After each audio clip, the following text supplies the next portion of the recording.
টাউটগিরি, ধান্দাবাজিগিরি, এই সকল মানুষদের থেকে দেশ এবং জাতিকে সাবধান থাকতে হবে। আসসালামু আলাইকুম সম্মানিত দর্শক শ্রোতা, সাবেক এমপি ব্যারিস্টার সুমন দেশ থেকে পালিয়েছেন। আপনারা অনেকেই জানেন আওয়ামী লীগ শাসন আমলে তিনি যেভাবেই হোক এমপি হয়েছিলেন, তিনি দেশ থেকে পালিয়েছেন। শেখ হাসিনা দেশ থেকে পালানোর আগে বেশ কয়েকদিন পরে তিনি সেই পালানো অবস্থায় বিদেশে থেকেই ভিডিও বার্তায় সবার কাছে হাত জোর করে ক্ষমা চেয়েছে যে আমি ব্যর্থ, আমি যদি কোনো ভুল করে থাকি আমাকে সবাই ক্ষমা করে দিবেন। ব্যারিস্টার সুমন এমন কথাই বলতেছেন। সম্মানিত দর্শক শ্রোতা, বাংলাদেশের বর্তমান পরিস্থিতি কেমন আপনারা সকলেই জানেন। শেখ হাসিনা দেশ থেকে পালানোর পরে আমাদের দেশের অবস্থা কেমন, পরিস্থিতি কেমন, দেশকে নিয়ে কি হচ্ছে, এই বিষয়ে নতুন করে আপনাদের কিছুই বলার নেই। তো আজকের এই ভিডিওটি দেখলেই বুঝতে পারবেন ব্যারিস্টার সুমন কোন কোন কুকর্মের সঙ্গে জড়িত ছিল, তাকে কি ক্ষমা করা যাবে, তিনি কি ক্ষমার যোগ্য, আর দেশের পরিস্থিতি সম্পর্কে বিস্তারিত আলোচনা রয়েছে ভিডিওতে। আপনাদের অনুরোধ করতেছি ভিডিওটি সম্পূর্ণ দেখার জন্য। পৃথিবীর যে যেখান থেকে শুনছেন দেখছেন সবাইকে অভিনন্দন। আপনারা দ্রুত লাইভটি শেয়ার করে দিবেন। আজকের যে বিষয়টি নিয়ে আমি আপনাদের সামনে উপস্থিত হয়েছি সেটা হচ্ছে, আপনারা দেখেছেন আওয়ামী লীগের চোর ডাকাতদের একজন অন্যতম সহযোগী, তিনি হচ্ছেন ব্যারিস্টার সুমন। এই ব্যারিস্টার সুমনের বিভিন্ন সময়ের বিতর্কিত বক্তব্য আমি আপনাদের সামনে তুলে ধরার চেষ্টা করেছি এবং তার আসল ফেসটা জনগণের কাছে বিভিন্ন জনেই তুলে ধরেছেন। আপনারা জানেন লাস্ট একেবারে 5 তারিখের আগে, সম্ভবত 4 তারিখে ব্যারিস্টার সুমন একেবারে বঙ্গবন্ধুর ঘনিষ্ঠ সহচর, শেখ হাসিনার অত্যন্ত গুরুত্বপূর্ণ কাছের মানুষ, আওয়ামী লীগের দর্শন চিন্তা চেতনা নিয়ে বিশাল বক্তব্য দিয়েছিলেন। এই বাংলাদেশে এখন যে আন্দোলন চলছে, সংগ্রাম চলছে, এটাকে জামাত বিএনপির উপরে চাপিয়ে দিয়ে, জামাত শিবিরের উপরে চাপিয়ে দিয়ে তিনি সুফি সাজার চেষ্টা করলেন এবং বললেন যে কোনো দিনই আওয়ামী লীগের আদর্শ থেকে বিচ্যুত হব না, আমরা বঙ্গবন্ধুর আদর্শের লোক। সেই দুষ্ট আজকের নতুন করে আবার বক্তব্য নিয়ে আসছে গতকালকের, যে আমাকে মাফ করে দেন, আপনারা আমাকে ভুল বুঝতে পেরেছেন। উনি নাকি দুর্নীতির বিরুদ্ধে কথা বলেছেন, উনি নাকি অনেক গল্প করেছেন বাংলাদেশের। সুমন টাউট, ধান্দাবাজ, আপনাকে জিজ্ঞেস করতে চাই, আর কত ধান্দাবাজি এই ডিজিটাল যুগে মানুষের সাথে করবেন? আপনি বলছেন দুর্নীতিবাজদের বিরুদ্ধে কথা বলছেন, আর আপনার শেখ হাসিনা শুধু রূপপুর পারমাণবিক বিদ্যুৎ কেন্দ্র থেকে $500 কোটি আত্মসাৎ করেছে আজ পর্যন্ত। $500 কোটি, এটা টাকা না, $500 কোটি রূপপুর পারমাণবিক বিদ্যুৎ কেন্দ্র থেকে শুধু শেখ হাসিনাই দুর্নীতি করেছে, যার কোনো বক্তব্য আজ পর্যন্ত আপনি কোনো জায়গায় দেননি। এটা একটা খাত বললাম, হাজার হাজার খাতে শেখ পরিবারের দুর্নীতি, অনৈতিক ভোট, রাতের বেলার ভোট, বিনা ভোট, চুরি করা ভোট, মানুষকে মেরে ফেলা, হত্যা করা, গুম করা, আয়নাঘর। একটা দিন কোনো দিন নিজে জিজ্ঞেস করে দেখেন যে কোনো দিন প্রতিবাদ করতে পেরেছেন কিনা।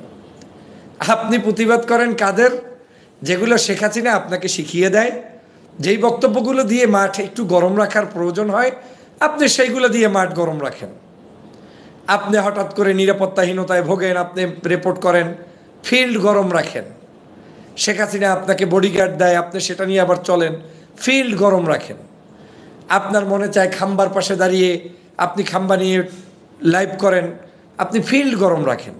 কিন্তু বাংলাদেশের মানুষের যে বাস্তব চিত্র, সেটা নিয়ে কোনো সময় আপনি কথা বলেন না। আপনার মুখে এখন এই যে ডিম থেরাপি কিংবা বড় বড় থেরাপি বাংলাদেশে চালু হয়েছে বলে ধারণা করছে অনেকে, সেই থেরাপির ভয়তে পড়ে এখন আপনি ইমানের পরিবর্তন করে ফেললেন 2 দিনের মধ্যে। এই টাউটগিরি, ধান্দাবাজিগিরি, এই সকল মানুষদের থেকে দেশ এবং জাতিকে সাবধান থাকতে হবে।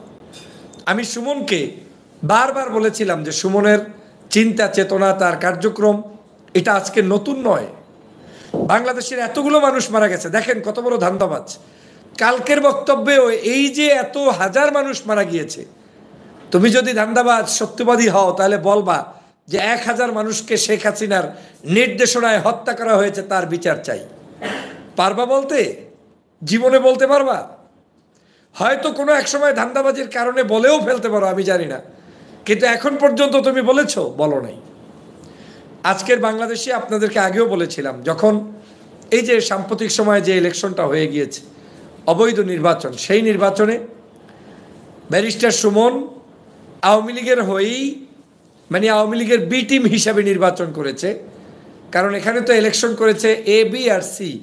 সি মানে জাতীয় পার্টির কিছু, আর এ আওয়ামী লীগ, বি মানে তাদের এই যে কিছু স্বতন্ত্র প্রার্থী, আর সি মানে জাতীয় পার্টি। এই তিনটে গোষ্ঠী মিলে একটা নির্বাচন করেছে, নিজেরা ভাগ বটরা করে সংসদে ঢুকেছে।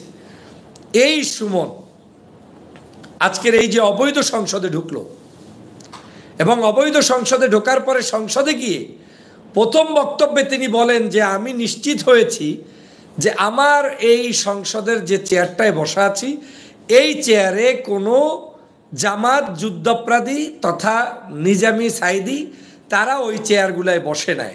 মানে কত বড় ধান্দাবাজ যে চেয়ারের সাথেও রাজনীতি, যে যেই চেয়ারে সাইদি নিজামিরা বসবে সেই চেয়ারে সুমন বসবে না। আরে বাটপার, তুই বসবি কি? তোর বসার যোগ্যতা আছে? তোর যোগ্যতা আছে যে তুই সাইদির চেয়ারে বসবি, কিংবা নিজামের চেয়ারে বসবি, কিংবা আপনার কি বলে কাদের মোল্লার চেয়ারে বসবি, কিংবা আপনার সালাউদ্দিন কাদের চৌধুরীর চেয়ারে বসবি? তোর তো সেই যোগ্যতাই নাই। কত বড় মানের একটা পিওর দালাল, এটা বুঝতে পারেন যে সংসদের প্রথম বক্তব্যে মানুষ বক্তব্য দিবে ভিন্ন কিছু উদারতান্ত্রিক চিন্তা চেতনা নিয়ে, কিন্তু শেখ হাসিনার কাছে যাওয়ার জন্য তিনি সংসদে ঢুকেই বলেছেন আমি নিশ্চিত হয়েছি আমার এই সিটে কোনো এই যুদ্ধাপরাধী কেউ বসছে কিনা। মানে তথাকথিত যুদ্ধাপরাধীদের নাম সে মেনশন করে বলার চেষ্টা করছেন, যাদেরকে আওয়ামী লীগ বলছে যুদ্ধাপরাধী, যদিও তারা দেশপ্রেমিক, সেই মানুষদের বিষয়গুলো নিয়ে একবার ভেবে দেখেছেন কতটা নিকৃষ্ট মানের দালাল হলে, কতটা নিকৃষ্ট মানের দালাল হলে সংসদের চেয়ারের সাথে রাজনীতি করে যেই সুমন, আপনি সেই সুমনের বক্তব্য বিশ্বাস করেন? ও তো টাউট, ও তো ধান্দাবাজ, ও তো আপনার ভিতর থেকে ঢুকবে, পিছন থেকে ঢুকবে, মাথা থেকে বের হবে, নাক থেকে বের হবে। চরম অসভ্য। এই জাতিকে যেই সকল মানুষগুলো ক্ষতি সাধন করেছে, ফ্যাসিবাদের ক্ষমতাকে দীর্ঘায়িত করেছে, তার মধ্যে এই সকল ধান্দাবাজরাও নিয়োজিত রয়েছে। কারণ আপনার কাছে সত্যের পয়গাম নিয়ে এসেছে, মনে হয়েছে আপনি পোল, কালবার আর খাম্বার লাইভ দেখে আপনি তার অনুসারী হয়ে গেলেন, আর আপনাকে বিভ্রান্ত করে আওয়ামী লীগকে ক্ষমতায় রাখার জন্য এই লোকগুলো কাজ করেছে। এ কয়েকটা বড় বড় ধান্দাবাজ বাংলাদেশে আছে, তার মধ্যে অন্যতম হচ্ছে এই ব্যারিস্টার সুমন। তারপরে এই যে কত 15ই আগস্ট কান্না করতে আসছিল, কি বলে আপনার কাদের সিদ্দিকী, এরপরে হচ্ছে আপনার ওই যে ফারাজ করিম, এরকম করে বাংলাদেশের বিভিন্ন সোসাইটিতে নিয়োজিত কিছু দালাল আছে যারা হচ্ছে এই কাজগুলো করে। ব্যারিস্টার সুমন বাংলাদেশে যেই সকল মানুষদেরকে অন্যায়ভাবে ফাঁসি দেওয়া হয়েছে, এই ফাঁসির সময় তিনি ছিলেন প্রসিকিউটর, সরকারের পক্ষ থেকে নিয়োজিত। চরমভাবে মিথ্যাবাদী এই অসভ্য জনগণকে বিভ্রান্ত করে তারপরে সেই আপনার কি বলে ফাঁসির রায়কে ত্বরান্বিত করার জন্য তিনি কাজ করেছেন। বাংলাদেশের মানুষকে এত বোকা মনে করবা না, এত পাগল আর মনে করবা না। এদেশের জনগণকে যখন তখন লাইভ দিয়ে তুমি যা বলবা তাই খাওয়াবা, সেটা হবে না। আদর্শবাদী রাজনীতি যদি তুমি করো, তোমার সাথে আমার আপত্তি নাই, কিন্তু ধান্দাবাজি রাজনীতি করবা না। মনে করেছিলা যে 4 তারিখ তুমি শেখ হাসিনার পক্ষে বিবৃতি দিয়েছ, আওয়ামী লীগের অনেক নেতারাই শামীম ওসমান টোপান পালিয়েছিল, কেউ কোথাও ছিল না। আপনারা তার ভিডিও দেখেছেন না? কি বলেছিলিস সুমন, মনে আছে? এখন তোর সরকার গেল কোথায়? তুই বলেছিলি আমরা পালাই না, আমরা পালাবো না, বঙ্গবন্ধুর সৈনিকরা পালায় না। তুমি এখন কোন গর্ত থেকে লাইভ করে জনগণের সামনে উপস্থাপিত হয়েছ? ওখানে তো কোনো ঠিকানাও দেখি না, ওয়ালের মধ্যে, দেয়ালের মধ্যে কিছু লেখাও নাই, বাসায় না আয়নাঘরে না কোন জায়গায় বসে তুমি লাইভ করেছো? আজকের এই সুমনদের এই দৌরত্ব তৈরি করে দিয়েছে আমাদের সমাজেরই আমাদের অনেক মানুষ, যারা হয়তো আবেগে এই সব মানুষদেরকে আমরা অনেক সময় প্যাট্রোনাইজ করা পর্যন্ত হয়েছে। প্রিয় বন্ধুরা আমার, সে মুজিবের আদর্শের সৈনিক, সে আওয়ামী লীগের সৈনিক, সে নৌকার সৈনিক, সে এখন আবার আপনাদের ছাত্রদের কাছে ক্ষমা চাওয়ার চিন্তা করে। এই টাউট সুপ্রিম কোর্টে দাঁড়িয়ে বলেছিল যে আমাদের ছাত্রলীগ যুবলীগ কাউকে হামলা করে নাই, এটা ব্যক্তিগত হামলা, শিক্ষার্থীদের উপরে কেউ নাকি হামলা করে নাই। তাহলে শিক্ষার্থীদের উপরে হামলা করেছে কে? বাংলাদেশের এতগুলো মানুষকে মেরেছেও জাতিসংঘ বলছে 650-র অধিক মানুষ হত্যা হয়েছে, আর আনডকুমেন্টেড পিপল বলছে মোর দ্যান 1000 পিপল মারা গিয়েছে। 1000-এর অধিক মানুষ মারার পরে তোমাদের চোখে বাজে নাই? তোমরা এটাকে কোটা সংস্কার আন্দোলন মনে করো, অথচ বাংলাদেশের জনগণ এটাকে বিপ্লব মনে করেছে। এই বিপ্লব হয়েছে বাংলাদেশের শুধুমাত্র আজকের এই বাংলাদেশের জনগণ এই বিপ্লব সাধিত করেছে শুধু জনতার কল্যাণের জন্য, জনগণকে বাঁচানোর জন্য, কিন্তু এরা ছিল না। প্রিয় সহযোদ্ধা ভাইয়েরা, দেশবাসী, আমি আপনাদেরকে সব সময় যে কথাটা বলতে চাই সেটা হচ্ছে আমাদেরকে এদের ব্যাপারে সাবধান না হলে আগামী দিনে এই বাংলাদেশ আরো ক্ষতির সম্মুখীন হবে। আমার ব্যক্তিগতভাবে কারোর সাথে রেষারেষি নেই, কিন্তু আমার তাদের সাথে আছে যারা খুনি, যারা লুটেরা, যারা চাঁদাবাজ, যারা সন্ত্রাস, যারা দান্দাবাজ, যারা আওয়ামী লীগের দালাল, এদের সাথে অবশ্যই আমার বোঝাপড়া আছে। কারণ এইরকম এত বড় ডাইনি মহিলা পৃথিবীতে আপনি দেখেছেন কিনা আমার সন্দেহ। যে ক্ষমতা তো ছেড়েছিস, কিন্তু আমার 1000 মানুষকে মারার পরে ক্ষমতা ছেড়েছে। চিন্তা করে পারেন, 1000 মানুষের রক্ত খেয়েছে এই ভারতে যাওয়ার আগে আগে শেখ হাসিনা। এটা কোনোভাবে মেনে নেওয়া যায়? আর তাদের দোসর হইল এই সুমনরা।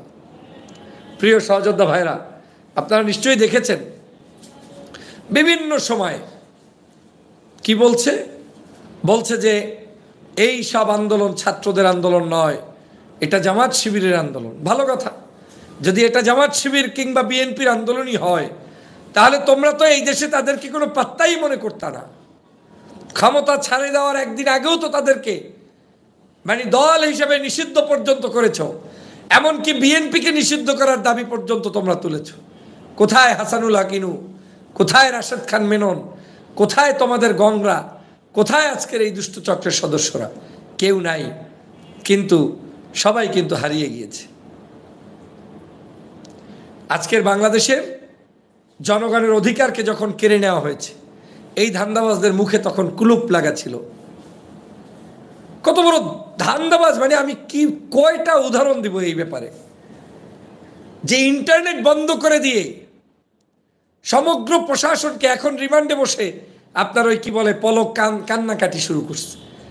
আরে এই কান্নাকাটি দেখে আবার কেউ অস্থির হয়ে যাইয়েন না।